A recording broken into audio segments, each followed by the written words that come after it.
al principio todo es bonito, mi startup es la mejor, crezco, wow, mi producto es así, mis clientes felices, pero llega un punto donde ya emocionalmente todo el mundo empieza a decir como estoy desesperado, estoy perdiendo clientes, mi producto no sale, tengo un problema en ingeniería muy grave, no he podido contratar a la persona clave.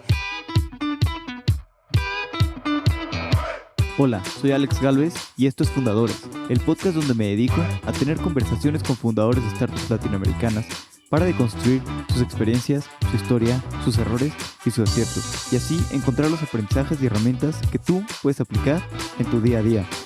Bienvenido. En esta ocasión estoy con Julián Melo, fundador de Ubits, una startup de capacitación corporativa online para empresas. En la entrevista hablamos de sus emprendimientos previos, su paso por la aceleradora Y Combinator y los desafíos que ha tenido vender su producto en los diferentes países de Latinoamérica. Espero que disfrutes esta entrevista. Julián, bienvenido a Fundadores. Hola Alejandro, muchas gracias. Me gustaría empezar preguntándote cómo nace tu carrera como emprendedor. A ver, mi carrera como emprendedor, digamos que a mí siempre me gustaron los negocios desde chiquito, en el colegio trataba de vender cosas, etcétera, pero como emprendedor formalmente nace cuando era profesor en un curso en la Universidad de los Andes, en Ingeniería Industrial.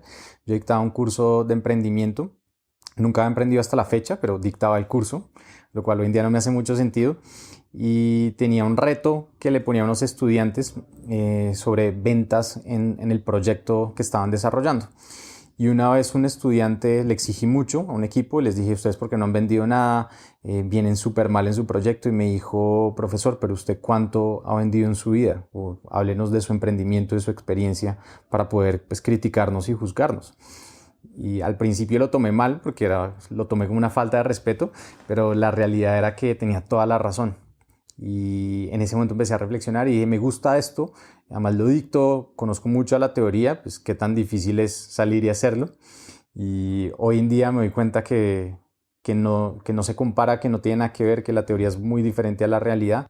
Y inclusive cada emprendimiento pues sigue sus propias reglas y sus propias situaciones y es muy diferente quizás de todos los demás. Quizás son situaciones y caminos muy diferentes, pero la forma de aprender es en la práctica. ¿Y tu primer emprendimiento, pacomer.com, cómo fue que nació? ¿Por qué te animaste por esa idea, por esa industria? Ok, justo fue en ese momento tenía un par de amigos ingenieros y estaba en ese momento la tendencia del boom de la comida saludable. Eso fue más o menos en el 2012 y mucha gente estaba cambiando sus hábitos para comer y creamos un modelo donde la gente pudiera pedir o armar su almuerzo por internet y pedirlo a domicilio, a su oficina. Vimos también que la gente ya no estaba saliendo tanto a almorzar, que quería aprovechar más el tiempo en la oficina o no tenía mucho tiempo, entonces pedir el almuerzo era ser clave, pero era importante, pero también pedir un almuerzo rico. Entonces creamos una plataforma con una gran experiencia de usuario súper intuitiva, donde la gente pedía 4 tipos de almuerzos: ensaladas, wraps, sándwiches y arroz al wok. Esa era la base, luego podía agregarle y arrastrar las verduras, arrastrar la carne o la proteína que quería ponerle, las salsas, etc. Y al final jalaba como de un arbolito la fruta con la que querías que te prepararan tu jugo. Entonces también tenemos alimentos orgánicos para veganos, que ese concepto no era tan fuerte en ese momento. Todo además era ecológico, desde el empaque, los cubiertos, todo era 100% reciclable. La botella en la que iba el jugo era una botella de vidrio, no usamos plástico o contaminación. Y fue bastante interesante y crecimos a un buen ritmo durante varios meses y llegó un punto donde nos quedamos sin fondos. En ese momento era muy diferente, digamos, el contexto que hay hoy en día o el ecosistema de emprendimiento, y no logramos conseguir inversionistas a tiempo y era fondeado con nuestro propio dinero. Entonces tuvimos que cerrar. Además, también era un momento donde no existía domicilios.com, no existían los Rappis. Esa industria no se había desarrollado. Los celulares los smartphones eran los Blackberries, que no eran touch. Entonces era otro tiempo, la gente no estaba tan habituada a comprar, sin embargo funcionó bien. Y aquí aprendí una lección, y es que el timing importa mucho. Mucho antes no funciona, mucho después. Hoy en día no vas a poder crear una empresa a domicilios porque ya hay 3 o 4 jugadores muy grandes. En ese momento pues tampoco funcionó porque no existían ciertas condiciones. Entonces sí creo que ese fue como el gran aprendizaje que obtuve. Y después de esto, después de que cerraron pacomer.com, ¿qué decidiste hacer? ¿Cuál fue el siguiente paso? Después me empezó a gustar mucho el tema de los temas saludables y o de wellness, y hay un tema muy pegado, muy ligado a esto, es el tema de entrenamiento. Lo mismo en este momento, los millennials estaban cambiando la forma en la cual se entrenaban, y consumían este tipo de productos de gimnasio, y estaba muy de moda el tema de entrenamiento funcional, de CrossFit, etcétera. Entonces decidí montar un sitio de CrossFit que se llamaba Sparta, y Sparta quedaba en una zona en Bogotá, en el centro, justo entre 3 o 4 universidades. Y estas universidades son de las universidades, o sea, están en el top 5, top quizás 8 de las universidades más importantes en Colombia. Y yo dije, bueno, este es un muy buen target porque es gente joven que le gusta esto, quizás tiene un poder adquisitivo bueno porque son universidades privadas. Aquí creo que puede haber una oportunidad interesante de negocio. Entonces, el primer piso era un sitio de entrenamiento funcional. El segundo piso tenía como un fit bar, un sitio donde te preparaban tus proteínas, tenías jugos, bebidas, también cosas para comer saludables, como granolas, ese tipo de cosas. Y era un modelo muy interesante, muy enfocado en crear comunidad, primero. Entonces, los que iban a entrenar allí salían juntos los fines de semana a planes ecológicos o a hacer deportes extremos, otro tipo de cosas. Creo que eso jaló mucho, hizo que el modelo funcionara. Teníamos también tecnología, entonces tú puedes reservar tus clases por el sitio web. En ese momento no era tan popular hacer eso. Tenemos un montón de cosas interesantes dentro del formato que hacía que fuera una experiencia chévere. Y luego, pues, ¿qué pasó aquí con este gimnasio? ¿Qué cosas, bueno, ya me dijiste qué cosas hicieron bien? ¿Crees que cometieron algunos errores o...? Sí, como en todos los negocios, uno al final siempre tiene algunas lecciones aprendidas. En este negocio conseguí varios inversionistas, amigos míos, conocidos. Fue relativamente fácil, en un mes ya tenían la plata para hacer la inversión. Montamos todo, conseguimos expertos como para cada tema, pero luego nos fuimos dando cuenta que los usuarios de universidades pues tienen vacaciones a mitad de año, los estudiantes tienen vacaciones en diciembre, tienen también semanas de receso, así se llama en Colombia, que es como la Semana Santa, entonces no van.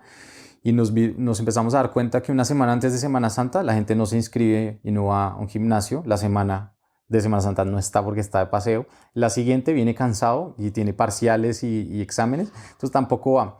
Y en vacaciones pasa lo mismo. Entonces, cuando hicimos el análisis y corrimos como año y medio el modelo, nos dimos cuenta que en un año vendíamos 6 o 7 meses y ningún negocio funciona bien. Pues hay negocios de temporada, pero en general nosotros teníamos que pagar arriendo, muchas otras cosas todo el año, y los números no nos funcionaban. Quizás si hubiéramos puesto el local o el gimnasio en otra ubicación, en un barrio o en una zona, bueno, aquí como en una colonia, digamos que más residencial, hubiera funcionado mucho. Entonces ahí aprendí que la ubicación importa. Y regresando un poquito a antes, tú saliendo de la universidad decidiste dar clases, ¿no? Y siempre has tenido bastante curiosidad y pasión por cómo aprenden las personas, ¿no? Tu tesis fue en gestión de conocimiento. ¿Me puedes platicar un poquito mejor cómo fue que acabaste siendo maestro de álgebra? Sí, desde que estaba en el colegio, tuve muchos profesores que eran exalumnos del colegio y volvían a dictar clases, pues, en muchas áreas, en matemáticas, en inglés, etcétera. Y yo dije, algún día quiero ser como uno de estos tipos, me parece chévere y me gustaría. Ya cuando estaba en la universidad haciendo el pregrado, fui monitor de varias materias, daba clases de cálculo y de matemáticas a otras personas, y pues ganaba dinero también haciendo eso en mis ratos libres. Y el día que terminé, que me gradué, fui al colegio donde estudié, un colegio que se llama el Colegio San Carlos en el norte, en Bogotá, y me reuní con el rector, que era un padre. En ese momento le dije, padre, quiero ser profesor. Me dijo, ¿qué le gustaría enseñar? Yo soy ingeniero, matemáticas, ya he dictado algunas clases particulares de matemáticas, me gustaría trabajar acá. Y me dijo, solo tengo disponible álgebra de noveno. Y yo me acordé de álgebra y yo había perdido álgebra de noveno, o sea, como dos periodos consecutivos. Y después creo que era un tema de la época y de la juventud, etcétera, pero después lo entendí y me terminó gustando, y yo dije, pues me da un poco de miedo, pero me arriesgo porque pues creo que tengo que darle. Y le dije, listo, acepto el trabajo. Me dijo, no, hay un proceso, hay otros profesores interesados, haga el proceso.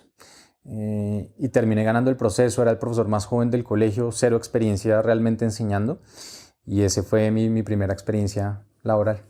Y corrígeme si me equivoco, después saliste un poco mal calificado como profesor, te diste cuenta que tus clases pues no eran las más divertidas y pues le dedicaste tiempo y esfuerzo a investigar y corregir, ¿no? A mejorar tus clases y mejorar como profesor. Sí, ese ha sido uno de mis grandes aprendizajes. El buen profesor no es el que sabe mucho. Hay gente que sabe mucho, pero no es tan buena explicando. Y más que explicar, es cómo crear una experiencia de aprendizaje. Como los mejores profesores que yo he visto en mi vida y que después me lo contaban, es un muy buen profesor, prepara hasta el chiste que hace, ¿sí? Y cuando uno ya llega a ese nivel, realmente es cuando te conviertes en un buen profesor, porque no estás pensando de ti hacia tus estudiantes, sino en la posición de tu estudiante, ¿sí? ¿Qué le gustaría a él aprender? ¿Cómo es la mejor forma para que él entienda un concepto? ¿Cómo hago ejemplos muy reales para que esa persona sienta que los puede aplicar a futuro y que le guste y que un poquito se emocione y se involucre en el tema? Algo que hemos aprendido a lo largo del tiempo es que cuando alguien se siente que aprendió y es un poquito más inteligente y es más competente a hacer las cosas, ahí es cuando uno está siendo un buen profesor. Y eso se da cuando creas una buena experiencia dentro de la clase. ¿Y cómo hiciste tú para crear una buena experiencia dentro de la clase? Hice varias cosas. Una de esas era, todos en ese momento ya usaban celulares y al principio yo era un poco estricto y nadie puede usar celular en clase. Después dije, pero ellos ya viven en un mundo con tecnología. Entonces empezamos a hacer clases donde poníamos ejercicios donde tenían que entrar a investigar, por ejemplo, en temas de estadística. Entonces entrar a investigar números y el primero que encontrara un número, una estadística puntual para el ejercicio que íbamos a construir, pues ganaba X bono. Empezamos a usar otras herramientas de tecnología como Excel aplicado a álgebra. Entonces uno puede hacer una multiplicación de una matriz de 2 por 2 fácil a mano, pero cuando la tienes de 20 por 20, a mano duras una hora. Entonces íbamos y aprendíamos pues cómo hacerlo en Excel en 2 minutos, ¿sí? Empezamos a usar como también ejemplos de la vida cotidiana. Este colegio es un colegio masculino, entonces el fútbol pues es una pasión para todos, entonces muchos ejercicios también están ligados como a la probabilidad de que este equipo gane su próximo partido, o hacer análisis pues, respecto a cosas que ellos les llaman la atención y que sintieran que les funcionaba en su día a día.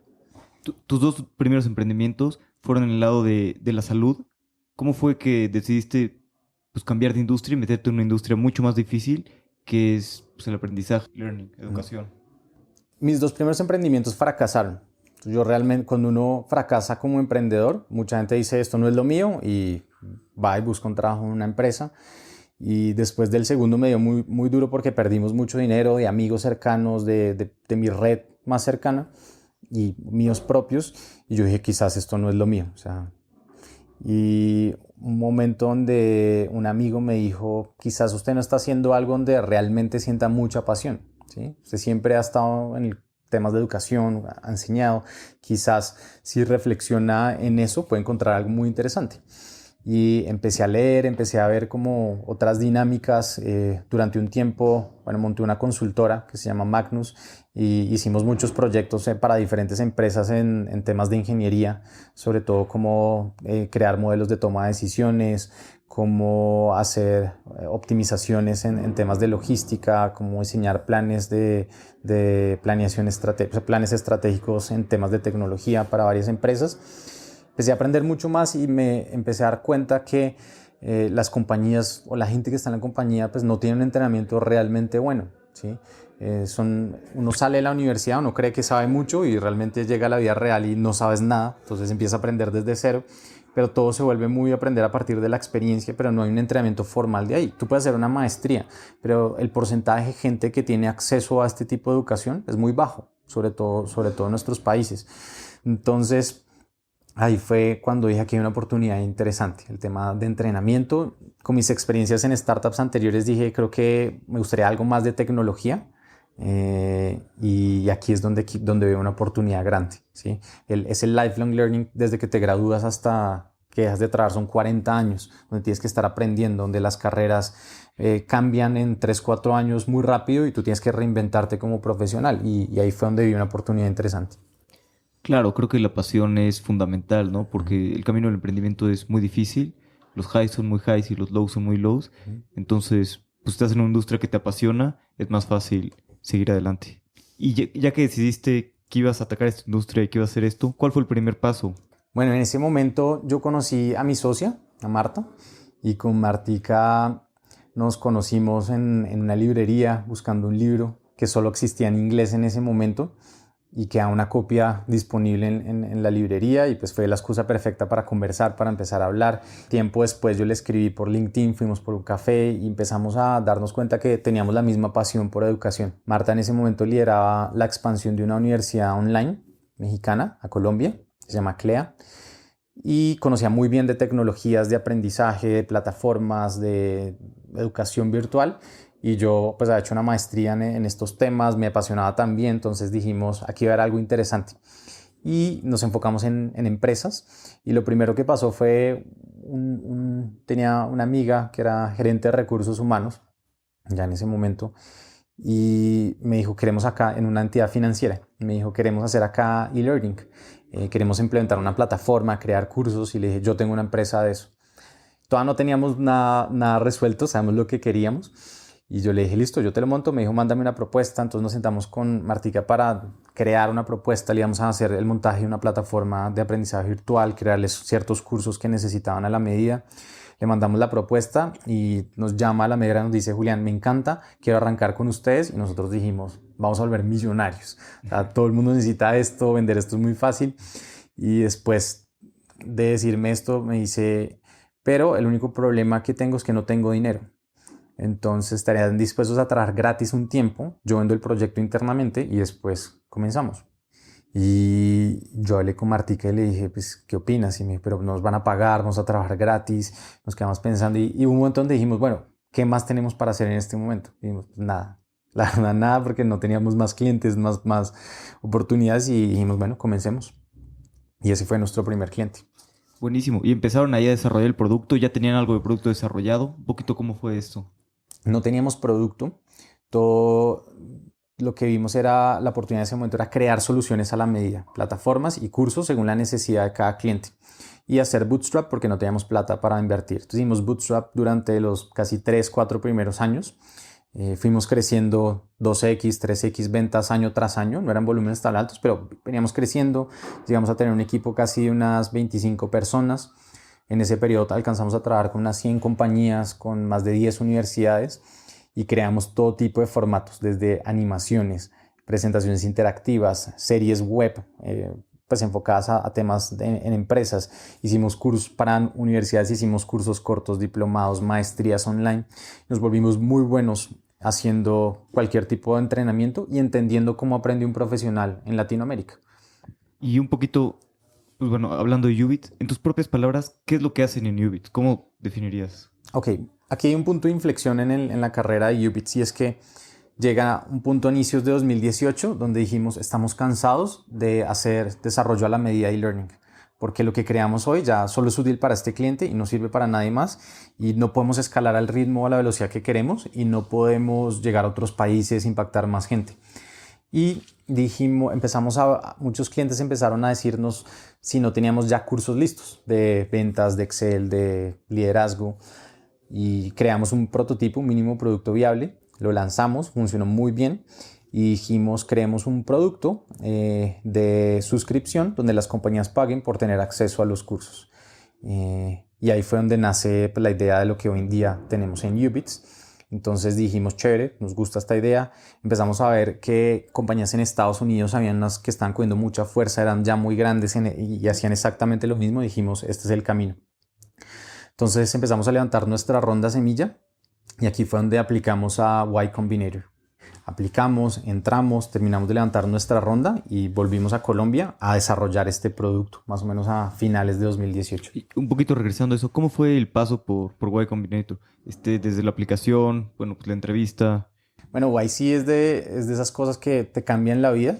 Creo que fue el gran punto de inflexión en nuestras vidas como emprendedores. Cuando empezamos a pensar en aplicar, dijimos, no hay forma de que entremos. Empezamos a hacer cuentas, a investigar. Entra como el menos del 1% de los que aplican. Eso es como el índice de aceptación que tiene Harvard. Entonces dijimos, yo la verdad estaba un poco pesimista. Yo dije, la verdad no creo, ¿sí? Lo que teníamos, lo que hemos hecho hasta antes de eso, pues no era wow, era desarrollo a la medida, pero la idea que teníamos a futuro sí era una idea muy grande, muy interesante. O sea, aplicamos con esa idea a YC. Hicimos como pues toda la tarea súper juiciosos. De hecho, había un video que teníamos que cargar en la plataforma y cuando quedaba un día para, o sea, el día que tocaba cargarlo, yo me enfermé. Estábamos con Marta en San Francisco hablando con inversionistas, etcétera, y me enfermé. Yo dije, yo no puedo, o sea, no voy a parar y me quería morir. Yo literalmente necesitaba un hospital y ella me dice, no, tenemos que hacer este video, párate, lávate la cara, ponte el saco de Ubits y hagamos el video. Entonces lo hicimos en 15 minutos en la cocina del apartamento donde nos estábamos quedando y lo cargamos y lo mandamos y le dimos la bendición y funcionó. ¿Y cómo les fue la entrevista? Después de la entrevista salieron y se sintieron bien de que sí, lo hicieron muy bien, o se sintieron complicado, o no sé, o cómo fue. Bueno, después de que uno manda la aplicación, como al mes te dicen si te invitan a entrevista a Mountain View con los partners de YC. Es como el último filtro. Y me acuerdo que era a las 12 de la noche de hora Colombia, llegaba el mail de respuesta. Y estamos súper atentos desde las 8 de la noche. O sea, eso que uno no come, que no hace nada más solo mirando el celular, es haciendo reload para ver el correo. No llegaba, ya era la 1 y ya dijimos como pues no, vámonos a dormir y pues esperemos a mañana que llegue el mensaje. Y como a la 1:40 me despierto yo, veo el celular y había llegado un correo y llamo a Martica, le digo, oye, ya llegó el correo, ¿qué hago? Y me dijo, ábrelo. Y yo lo abrí y yo pues, estaba como la respuesta de que pasaste a la entrevista. Es un momento muy emocionante porque estás compitiendo con startups de todo el mundo. Había un blog donde mucha gente estaba haciendo comentarios sobre a qué momento mandaban si pasabas a entrevista o no, gente de todo el mundo, de Asia, de Europa, de Estados Unidos. Entonces era bastante emocionante. ¿Y en la entrevista cómo les fue? Ahora, en la entrevista la preparamos mucho. Yo al principio no creía, hablé con un par de amigos y me dijeron, quieren conocerlos como emprendedores, pero cuando ya hablé con personas que han pasado por YC, me dijeron, no funciona así. Es una entrevista muy agresiva, 10 minutos, casi que unas 20 preguntas, muy rápidas, y tienes que tener claro A, B, C y D. Me hizo 2 o 3 preguntas y la verdad no sabía responder ninguna de esas 2 o 3. Estudiamos, mejoramos las preguntas, usamos la aplicación que habíamos hecho, compartimos estas respuestas con muchos emprendedores que han pasado por YC, las fuimos mejorando en el camino y para la entrevista estábamos muy bien preparados. Yo creo que nos fue bien. Es tan rápido que uno al final no sabe cómo le fue, ni bien o mal, uno simplemente sale asustado, pero nosotros creímos que nos había ido bien. Y ya después nos devolvimos desde Mountain View a San Francisco y nos avisaban como 6, 7 de la tarde. En YC te aceptan con una llamada y te rechazan con un mail.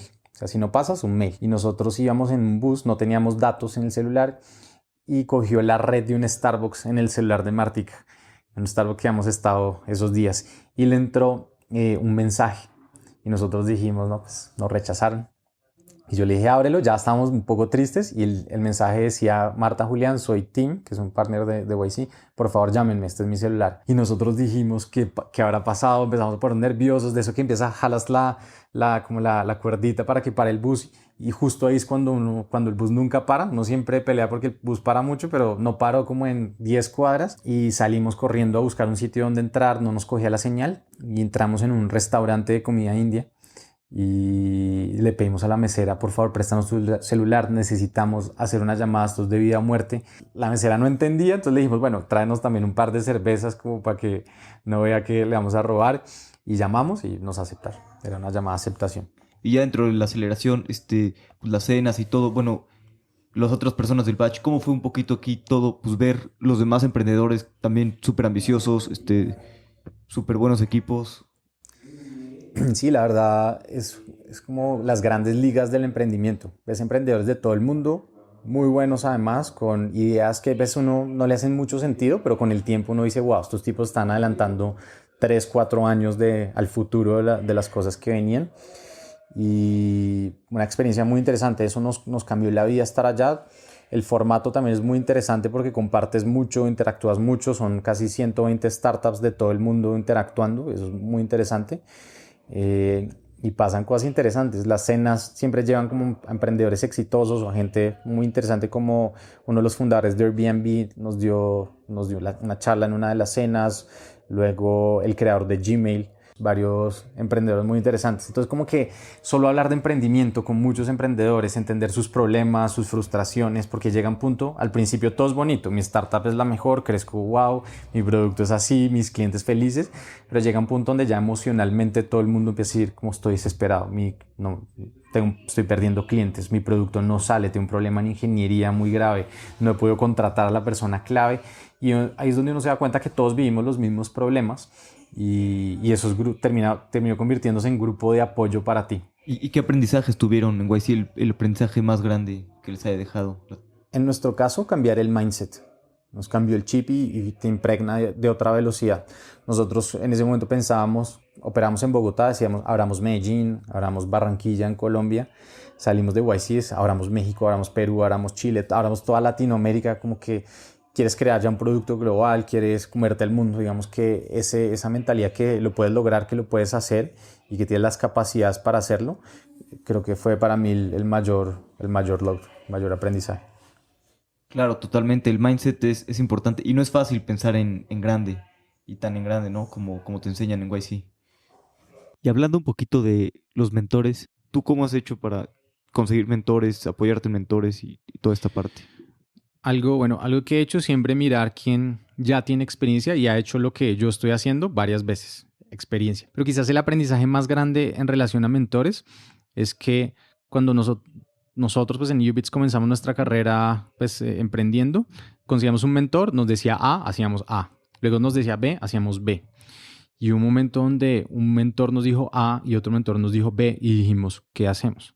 ¿Sí? Somos buenos haciendo caso, ejecutando y no sabemos qué hacer, y tiempo después lo que aprendimos es que el mentor te da un punto de vista, pero es su punto de vista y muy probablemente hay puntos de vista contradictorios. Lo que tú debes obtener realmente de un mentor es que te haga pensar diferente al punto de vista que tienes, y cuando tienes varios puntos de vista, varias opciones, eso realmente es lo que te ayuda a tomar una mejor decisión, un mejor camino. Y si no es, pues cambias y vas probando cosas. Pero creo que uno debería ver a un mentor, es como eso, como alguien que te guía, te da un punto de vista que puede ser útil según esa experiencia, pero su experiencia es diferente a la tuya y tu negocio, así sea en la misma industria, es diferente. Regresando un poquito al producto, lo han ido iterando y cambiando muchas veces. ¿Cuándo fue, cuando tú consideras que lograron conseguir product market fit?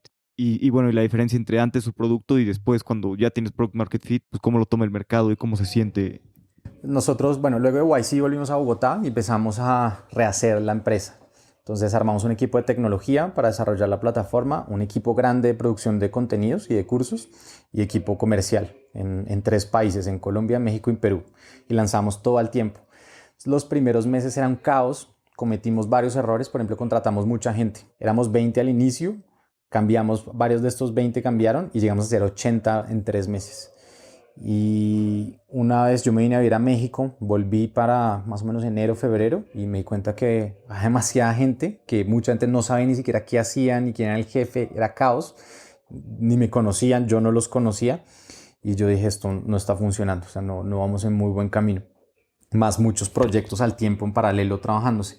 Entonces dijimos, realmente necesitamos un equipo más pequeño, con ciertos conocimientos muy puntuales, y ajustamos rápidamente. O sea, llegamos a ser después como un equipo de 40 casi, muy enfocados, y ya cada uno con un plan muy estructurado, y arrancamos. Casi que desde ese momento eso cambió como toda la compañía. Empezamos a generar revenue, a traer nuevos clientes, y llegó un punto donde, digamos como mediados del año pasado, donde ya empezamos a ver ingresos todos los meses entrando clientes, pero también empezamos a ver que los clientes que tenían el producto querían comprar más, entonces empezaban adquiriendo UBITS para la mitad de su equipo y ya querían llevarlo para todos, o nos recomendaban con una empresa hermana en el grupo, o nos recomendaban con la misma empresa en otro país, y realmente fue donde empezamos a darnos cuenta que tenemos product market fit, porque tú puedes vender mucho, pero eso no es product market fit, ¿sí? Si tienes un alto churn no sirve de nada. Pero si ves que tu producto funciona bien, que lo quieren seguir consumiendo, que lo quieren para más personas, que te recomiendan, creo que ese es el momento en que uno dice, aquí hay algo interesante, aquí lo estamos haciendo bien. Yo he escuchado que product market fit es o lo tienes o no lo tienes. Y si no estás seguro si lo tienes, probablemente no lo tengas. Que es más bien como que el mercado te jala. ¿Tú cómo definirías product market fit?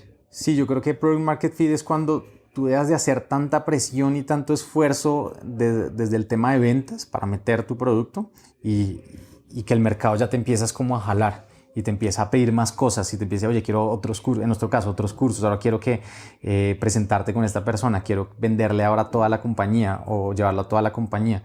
Y ese sentimiento, satisfacción de tus usuarios, ¿sí? Donde empiezas a ver buena recurrencia de tu plataforma, que realmente se empieza a usar mucho, o pues de tu producto, se empieza a usar mucho por los usuarios. Yo pienso que es eso, en nuestro caso fue eso. Y las preocupaciones después empiezan a cambiar un poco. ¿Sí? Ahora cómo crezco 10 veces esto que ya tengo, ahora cómo soluciono problemas como técnicos que tengo que resolver porque tengo un software que lleva apenas X meses y tiene que evolucionar para ser un software de talla mundial.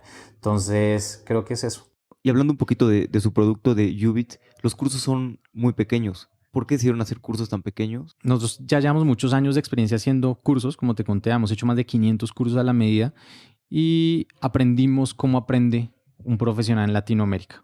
Inclusive cómo se comporta también muchas cosas. Si tú hoy en día ves un periódico en Estados Unidos, el Washington Post o cualquiera, son títulos cortos, pues pequeños, fotos pequeñas y mucho texto. En Latinoamérica son fotos enormes, copies pues, grandes y poquito texto.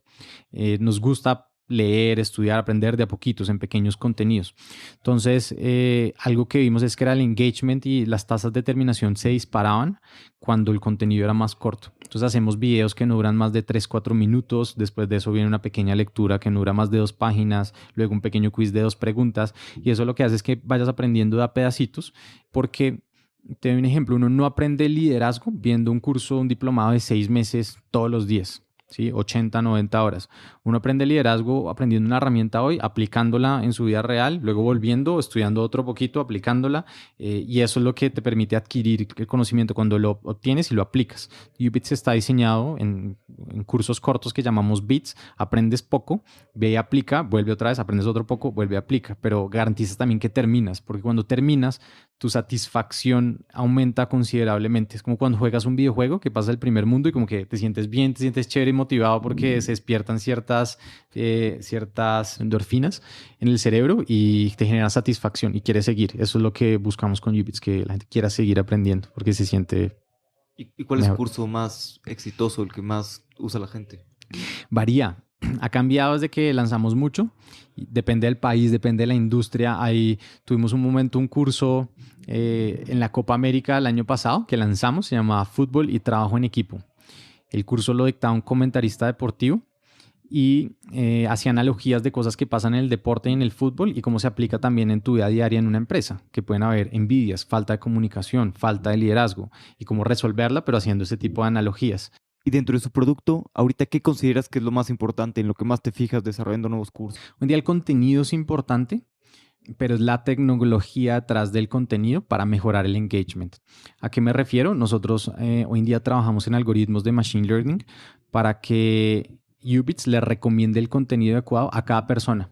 Entonces, supón tú que trabajas en México, en una compañía de retail, en el área de mercadeo. El entrenamiento que necesitas es muy diferente a alguien que trabaja en Perú, en una compañía de manufactura, en el área financiera. Entonces, la personalización de ese tipo de entrenamiento que me recomiende lo que yo necesito ver y tomar según mi nivel de carrera, mi experiencia y mis objetivos, ahí es donde creemos que podemos cambiar realmente el producto y mejorar mucho la experiencia de aprendizaje. Es un tema, tecnología, enfocado sobre todo en inteligencia artificial.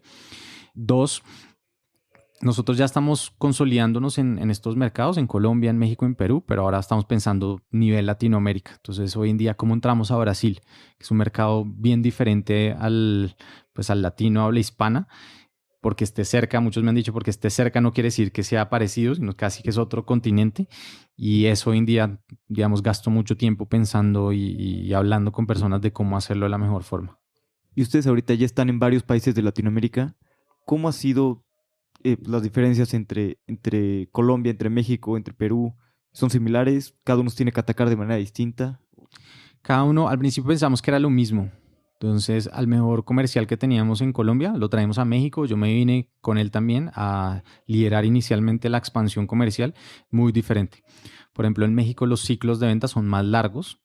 Tienes que generar mucha confianza y algo que pues, nos reímos con nuestros amigos mexicanos, y es que el mexicano es muy polite, es muy educado y no le gusta decirte que no. Entonces te dicen, sí, me encanta, está padrísimo, sigamos conversando, mándame tu propuesta, pero en el fondo no te van a comprar. Entonces muchas veces nos dimos cuenta que se nos dilataban negocios y decíamos, pero íbamos muy bien, un pipeline grande, y al final no cerrabas nada. Entonces aprendimos que, por ejemplo, aquí en México, cuando te dan la siguiente reunión, proactivamente te dicen, oye, ahora te quiero presentar a mi jefe, ahora quiero que lo discutamos con esta otra área, ahora quiero que evaluemos este tema en compras, el negocio va súper bien. Quiere decir que sí te van a comprar. Y a medida que hemos entrado en clientes importantes acá, como Alsea, como General Electric, como Banco Azteca, pues han generado como también confianza en el mercado y dicen, pues si todas estas compañías lo usan y tantos en Latinoamérica, pues démosle una mirada y probemos o arriesguémonos, y ya cuando lo usan, pues ya estás. En Colombia hay veces la decisión es mucho más rápida, pero el riesgo, por ejemplo, en Colombia es que si en algún momento algo no les gustó, puede que te corten el contrato. No es una relación a tan largo plazo. En México creas relaciones a largo plazo. Colombia es mucho más transaccional. ¿Sí? Me gusta, compro, me deja de gustar o algo total, cancelo el contrato. Perú es muy parecido quizás a Colombia. También depende del nivel de adopción tecnológica que tenga cada país. México, al estar muy cerca a Estados Unidos, han comprado mucha tecnología por muchos años, entonces entienden, ya han usado e-learning. En Perú a veces nos cuesta mucho porque tenemos que explicar para qué sirve nuestro producto, por qué es importante el e-learning corporativo. Quizás en Ecuador es algo similar. En cambio, en Cono Sur, pues también están muy habituados a este tipo de soluciones. Entonces varía también de eso, dependiendo de eso. Oye, me llama mucho la atención que cuando abriste México, te veniste tú a vivir acá, pues es un cambio de país, es dificultades, supongo que no conocías a tantas personas. Pues, ¿por qué decidiste, me voy yo personalmente, el CEO, a abrir el nuevo país? Una vez yo hice esa pregunta en YC. Y les decíamos, oye, ¿cómo es la mejor forma de abrir un país? Y estamos pensando que la respuesta era en función de estrategia, de planeación, de recursos, etcétera. Y la respuesta fue muy sencilla. Primero, no, lo que me respondió el partner que teníamos, no tengo experiencia en Latinoamérica. Sé en Estados Unidos abriendo otras ciudades, otros estados. Pero mi única recomendación es que uno de los founders se vaya a abrir, porque el founder puede tomar decisiones muy rápido y tener otra percepción quizás a una mayor velocidad del mercado y ajustar el producto. Cuando tú contratas a alguien localmente, puede ser un local, pero lo contratas y le dices, este es el producto, esto es lo que tienes que vender, tómalo. Si no funciona, lo que te va a decir es, mira, el producto no funciona y no se vende. Entonces tomé la decisión, yo dije, pues me voy a México, era nuestra apuesta más grande a nivel comercial, y pues uno, entender el mercado, y dos, armar el equipo y también traer la cultura del equipo acá, porque algo que no queríamos era tener diferentes culturas, si bien son distintas, pero queríamos que los valores, los principios fueran exactamente los mismos, y eso solo lo puede hacer un founder. Entonces mi socia se quedó en Colombia con el equipo y yo me vine para acá. Claro, yo creo que esa fue una decisión muy buena, una decisión ganadora. ¿Y qué dificultades has tenido, pues, acá en México, abriendo México? Al principio, lo que te contaba, no vendíamos, y cuando un momento que nos dimos cuenta y tuvimos una conversación con alguien y nos dijo, con el pricing que tienes no vas a vender. Para que vendamos tienes que triplicar el pricing. Si yo hubiera estado en Colombia, a mí me dicen, tenemos que triplicar el pricing, le digo, estás loco, o sea, no hay forma. Si ni así nos están comprando, no hay forma. Pero ya estando acá viviéndole, pues experimentamos, triplicamos el pricing y funcionó, ¿sí? Y empezamos a vender. Y ahí como que también aprendimos, y es que como la percepción de la calidad importa, y está muchas veces asociada al precio, y si es que el precio es muy bajito, quizás no estoy tan cómodo con que sea tan bajo y no me genera tanta confianza. Ese fue uno de los aprendizajes más rápidos que ejecutamos y que nos cambió el resultado rápidamente. ¿Y qué sigue para Ubits? ¿Cuáles son los planes para los siguientes años? Ok, este año tenemos planeado entrar también en Chile. Hoy en día nosotros tenemos clientes que el headquarter o el origen está en Chile y los operamos en otros países. Entonces, esa va a ser como una entrada rápida a este mercado para tener 4 o 5 clientes grandes allá y aperturar. Nosotros también vendemos en otros lugares como en Centroamérica, en Ecuador, etcétera. Entonces, nuestro foco para el próximo año va a ser Brasil. queremos entrar y consolidarnos en este mercado. Eso a nivel comercial, a nivel de producto, desde tecnología, crear nuevos features y mejorar sobre todo la experiencia por medio de tecnología, personalización por medio de tecnología a cada persona, lo que te comentaba ahorita, y cómo por medio de los datos que nosotros generamos ayudamos a tomar mejores decisiones a las empresas. Nosotros tenemos datos de consumo de cursos, qué cursos están viendo las personas, cuál es su experiencia previa, y también podemos prever los ascensos. Entonces ya estamos viendo que estudiantes que vieron X o Y cursos o ascienden en el corto plazo. Entonces poder brindarle un montón de datos y estadísticas a nuestros clientes para que tomen mejores decisiones. ¿Cómo le demuestras a los clientes el valor de tu producto que realmente le está ayudando a capacitar mejor a sus personas? Nosotros hacemos algunos business cases con algunos clientes para demostrar justamente qué métricas impactamos y en qué industrias. Por ejemplo, tenemos industria de restaurantes, tenemos varios clientes allí, y lo que hemos medido es que después de Ubits, muchos de los restaurantes o las tiendas se volvieron más rentables porque esta es una industria que rota mucho la gente, y si tú tienes un buen onboarding, un muy buen entrenamiento al principio y otras herramientas en el proceso, haces que esa curva de aprendizaje se reduzca y la gente se vuelva más productiva, más competente, mejore el servicio al cliente, y eso hace que los ingresos aumenten, los tickets promedio aumenten, etcétera. Esa es una. Tenemos, por ejemplo, en banca, hemos visto que Ubits funciona muy bien para aumentar la productividad de la gente. Nosotros tenemos varios cursos en temas de administración del tiempo, en temas de Excel, que se usa mucho para hacer muchos procesos repetitivos, y muy enfocado a eso. Entonces hemos visto que cuando hacemos encuestas tanto a los jefes como a las personas, a los empleados que han tomado los cursos, qué tan productivos son hoy en día, pues tenemos muy buenas métricas, un 15, un 20% más de lo que era antes. Gracias no tanto al curso, sino como a las herramientas puntuales que vieron dentro de los cursos. Perfecto. Y vamos a pasar a mi parte favorita, que es la serie de preguntas rápidas. Ok, súper. Yo te hago una pregunta y contestas en 60 segundos o menos. Ok. ¿Cuál es el libro que más has regalado o tu libro favorito? Hay un libro que me gusta mucho que se llama El andar del borracho. Y el andar del borracho, o el mensaje detrás del libro, lo escribió un matemático, y lo que dice es que el azar rige nuestras vidas. A veces uno piensa que porque hice algo me pasó esto otro, ¿sí? Es como, me esforcé mucho y entonces obtuve este resultado y obtuve este premio, este reconocimiento, este ascenso, me llegó esto. Pero lo que dice este libro es que muchas de las cosas que le pasan a uno simplemente son cuestiones del azar, y las veces personas están pensando que es gracias a cosas que ellos están haciendo, o hacen inferencias de cosas donde la inferencia no existe. Tengo un ejemplo puntual que explican en el libro, y es un instructor de vuelo. Entonces, pues enseña a pilotos, y lo que decía él es: tengo un problema grave. Cada vez que yo a un piloto le va bien en una clase y lo felicito, al día siguiente le va súper mal. En cambio, cuando le va mal y lo regaño, al día siguiente le va súper bien. Entonces, de ahora en adelante no voy a felicitar a nadie, los voy a regañar siempre, porque eso es lo que hace que aumente su desempeño, ¿sí?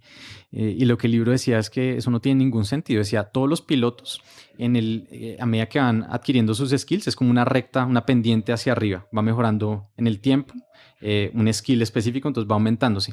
Pero pues no es lineal realmente, sino son como punticos que siguen como esa línea de tendencia.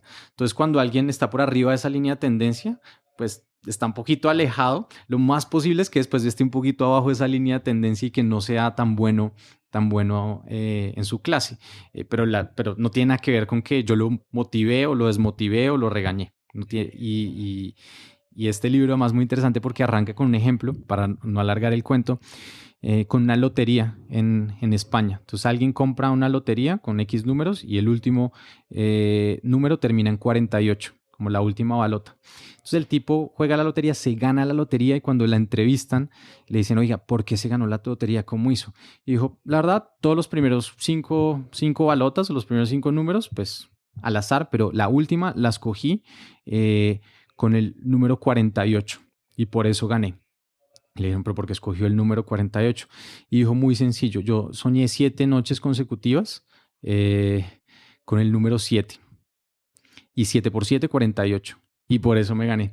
Entonces, yo pienso que eso es algo que le pasa a todo el mundo y cuando ves tomas decisiones o ves cómo funciona tu vida, pero realmente son cosas, es del azar y no por lo que uno cree. Y pues 7 por 7 no es 48. Sí, sí.